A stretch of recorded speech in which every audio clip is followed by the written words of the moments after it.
This is why I was so high on JJ McCarthy, and I believe that he is going to be an unbelievable player in the NFL. What a week one signature win already for JJ McCarthy this early on to his career. This was a story of two tales, really. In the first half, he struggled mightily, and then it kind of bled over into the third quarter. He throws that pick six, and you're feeling really bad about the rest of this game. The Vikings could not do anything offensively. They're down 2 scores. Chicago had all the momentum. The crowd's into it. The defense is going crazy. It just felt like Minnesota really had no chance. But then in the fourth quarter, things completely switched. JJ McCarthy locked in, and the Vikings pulled off a massive divisional game. And it gives you a lot of hope for the rest of the season. I was starting to have these internal doubts. I was so high on the Vikings coming into this year. I even said this team would win a brutally tough NFC North division with a team like the Green Bay Packers, who looked tremendous this weekend. They just dominated the Lions, who won 15 games last year. The Lions are still going to be a good squad. And then, of course, with Chicago,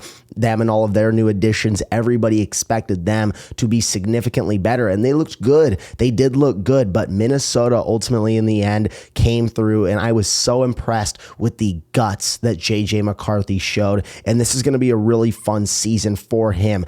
When I talk about the internal doubts that I was having, I'm not going to sit here and say, I'm like, okay, this guy's going to be a bust. You just don't want to see that much of a struggle so early on. And yes, it is only game one. It's only the first 2 quarters of his entire football career. He wasn't turning the football over in the first half. It just felt like the offense couldn't get going. And then once he throws that pick six, you're like, oh my goodness, this might be a tough season for the Vikings, who have been really competitive over the last few years. They won 14 games with Sam Darnold as their quarterback last year. And in my opinion, I'm like, JJ McCarthy, he can be a better player than Sam Darnold in terms of the pure intangibles that he has and the traits that he has as a quarterback. I'm like, he's mobile. He's got a big arm. He's got great velocity when the football comes out. He had that great rushing touchdown. Like, JJ McCarthy can do a lot of things in terms of the pure skills that he has, and I think he's the most talented pure quarterback that KOC's ever had, and KOC has been a quarterback whisperer. But let's continue with last night. JJ McCarthy, after leading this inspired comeback, scoring 21 points in the fourth quarter, he became the first NFL player in the history of the game to have 3 touchdowns in the fourth quarter of their debut. In the fourth quarter, once he flipped that switch, he went 6 for 8, 101 total yards, 3 total touchdowns, and nearly 150 passer rating. JJ McCarthy was unbelievable, ladies and gentlemen, and this gives me so much confidence for the rest of the season. You do not want to have this slow start in the NFL where you go 0-1, your team's getting shut out nearly the entire game, your rookie quarterback that you've put so much trust into, that you spent a first round pick on. You don't want to have that feeling like, hey, he can't get the ball to our playmakers. This offense can't get anything going. That was going to be the vibe, it felt like, maybe for this year. And that was the reaction from a lot of people on social media. So many people were overreacting. A lot of people are already not high on McCarthy, thought he was a handoff merchant, quote unquote, when he was at Michigan. They didn't think he was going to be this tremendous player. But me, on the other hand, I was like, let's just let the kid cook. Give him time. It's his first ever game. He flips that switch in the fourth quarter. Now this Vikings team, they're going to have so much momentum going into the rest of the season. And I really was impressed with this defense overall. I felt the Vikings defense won this game for them. I understand they scored 21 points in the fourth quarter, but McCarthy had that pick six. And outside of that, the Vikings defense only gave up 17 points in the game. They gave up that initial touchdown drive on Caleb. But outside of that, they were unbelievable. Outside of that initial opening drive touchdown that Caleb Williams had, where he looked unbelievable, they couldn't tackle him, the defense really, really stepped it up. Because I almost felt like in the first half, Caleb Williams is going to do whatever he wants to this defense. The defense could not bring him to the ground. Caleb was getting out of every single gap. He was escaping the pocket, making plays on the run. He was doing Caleb Williams things, and the defense could not contain him, but they really looked good, especially in that second half. They kept him in the game. They kept fighting. Even when they were getting bad field position, the Minnesota Vikings defense looked unbelievable, and Brian Flores answered the call. That's the one thing we know about Brian Flores. He's going to heat up these young quarterbacks. He's going to be aggressive, and it worked out. It worked out. Caleb Williams against the 4-man rush was cooking, so he heats him up. He brings Van Ginkel. He's bringing pace. He's rushing Caleb Williams, and it worked really well. And that's ultimately why the Vikings were able to consistently get the football back, and they really did a great job against this Bears offense. Like, outside of that first drive, really that was kind of a garbage time touchdown at the very end. So I know they gave up 17 points, but you really look at the entirety of the game after the opening drive touchdown, they really only gave up a field goal. Yeah, they gave up the touchdown at the end, but like I said, that's kind of a garbage time touchdown. They were already up 10 points. They're just playing prevent at that point. That's not even the same defense. So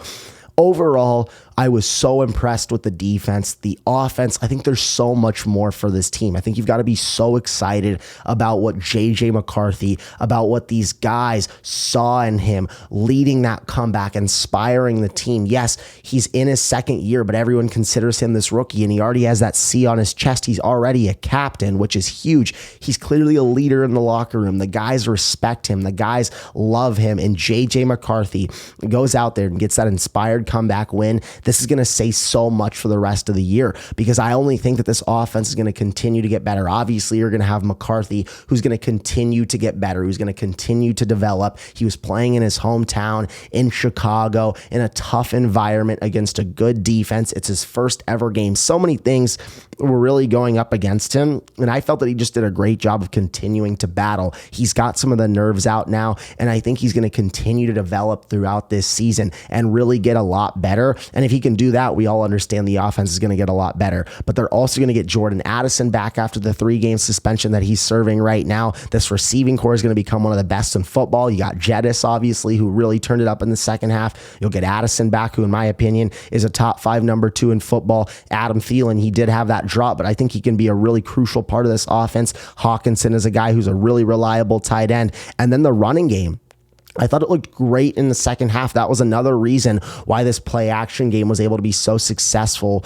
with JJ McCarthy. The offensive line really started to impose its will on the Bears defense. Jordan Mason really looked like a good feature back for this team. Aaron Jones kind of showed me that he's more of the receiving back, the third down back, but Jordan Mason, I felt, emerged as the feature back last night, and he was really running with his hair on fire. This Vikings O-line really started to dominate the Bears defense, and you can tell that was what led to JJ McCarthy getting to that play action, finding his guys, and that's what opened everything up for Minnesota. I think this offense is only going to continue to get better, ladies and gentlemen. I think they're only going to continue to get scarier. We saw Sam Darnold last year have one of the best seasons in football. He was a top 10 quarterback based purely on statistics in the NFL last year, when the Vikings won 14 games. I think they can be better offensively this year, but they're just scratching the surface. You've got to give them time. It's not just going to be an immediate fix. It's not just going to be an immediate, hey, here we are. Justin Jefferson's getting 1,500 yards. JJ McCarthy's throwing for 4,000 plus. Settle down a little bit. This was game 1. They're going to get a lot better. Wait till we're at week 10. This is a brutal schedule. It's really tough, but you've got to continue to let these guys go. And I understand that KOC is one of the best in the game. That's why I was so high on this Vikings team. Because I'm like, Kevin O'Connell, he's been the quarterback whisperer. He's done it with Kirk Cousins. Once Cousins left Minnesota, he went to Atlanta, and yes, he had that Achilles injury, but he struggled. And then you look at Sam Darnold this past weekend. It's a small sample size, 150 yards, no touchdowns, and the Seahawks lose. I think a part of that is due to the Kevin O'Connell effect, because he truly is one of the best coaches in football. He's an offensive mastermind, and he handpicked JJ McCarthy in the first round a year ago. I'm so excited about what this Vikings team can be. I'm sky high on them. They will make the playoffs, but they've got to get a lot better offensively because they've got a grueling schedule coming up. But I cannot wait to see what this Vikings team does for the rest of the year. This week 1 win shows me everything that I need to know about this team. I'm Caden Kubler, and thank you guys for watching.